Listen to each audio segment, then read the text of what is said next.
আমাদের কোয়েল পাখিগুলো আমরা একটা খাঁচার মধ্যে বোর্ডিং করছিলাম। আমাদের এলাকায় এটাকে চারা বলা হয়, আপনাদের এলাকায় কি বলা হয় অবশ্যই কমেন্ট বক্সে জানাবেন। আমরা সেই চারা এক্সট্রা ভাবে আমাদের বোর্ডিং এর জন্য কোনো জায়গা তৈরি করা হয় নাই, যেহেতু আমাদের ঘরটার মধ্যে গরু ছিল। এই গরুর যে চারা আসলো এই চারার মধ্যেই আমরা কোয়েল পাখিগুলোকে বোর্ডিং করছি। যেহেতু তাদের বয়স এখন 12-13 দিন, তাই তারা উড়ার একটু চেষ্টা করতেছে। আর খাঁচা থেকে কিছু বা চারা থেকে কিছু কোয়েল পাখি বাইরে বের হইতেছে। তাই আমরা তাদের জন্য নেট দিয়ে একটা আলাদা জায়গা তৈরি করব, যেখানে তারা উড়লেও বাইরে যেন বের হতে না পারে। দুদিন থেকে আমাদের এখানে মুষলধারে বৃষ্টি হচ্ছে। বৃষ্টিতে ভিজে 2 দিন কাজ করার চেষ্টা করছিলাম, কিন্তু এত বেশি বৃষ্টি যে আমরা কাজ করতে পারি নাই। আজকে একটু বৃষ্টি কম, তাই আজকে আমরা কাজে নেমে পড়লাম।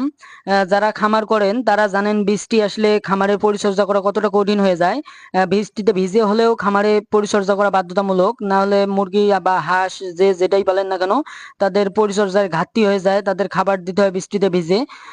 আমার ছোট ভাইগুলোকে নিয়ে আমরা আমাদের খামারের কোয়েল পাখির যে জায়গাটা, ওই জায়গাটা আমরা তৈরি করতেছি। ছোটদের আগ্রহ কোয়েল পাখি নিয়ে অনেক বেশি, কারণ তারা পাখি জাতীয় প্রাণীগুলোকে খুবই পছন্দ করে। আমাদের শৈশবকালেও আমরা এসব খুব পছন্দ করতাম। সবারই শৈশবে এইরকম পাখির প্রতি একটা আকৃষ্ট ছিল, তাই তারা আমাদের কাজে হেল্প করতেছে।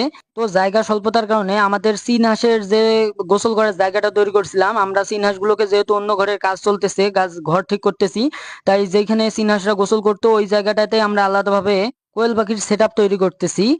তো এই হচ্ছে আমাদের ফাইনাল লুক, কোয়েল পাখিদের রাখার জায়গা ফাইনাল লুক। যেহেতু তারা আগে একটা ছোট পরিসরে ছিল, এখন এখানে একটা বড় স্পেস পেয়ে তারা ইচ্ছা মতো উড়াউড়ি করতে পারতেছে।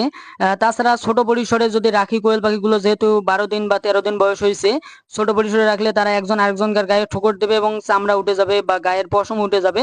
তাই এখন তাদেরকে আমরা একটা বড় পরিসরে রাখছি, যাতে তারা ঠোকর দিতে পারে না, এবং উড়াউড়ি করতে পারলে তাদের গ্রোথটাও ভালো হবে এবং ডিমে তাড়াতাড়ি আসবে। এই হচ্ছে আমাদের কোয়েল পাখির খামার। আপনারা সবাই আমাদের জন্য দোয়া করবেন, আমাদের কোয়েল পাখিগুলোর জন্য দোয়া করবেন, টোটালি আমাদের খামারের জন্য দোয়া করবেন। ধন্যবাদ সবাইকে। আসসালামু আলাইকুম রহমতুল্লাহ।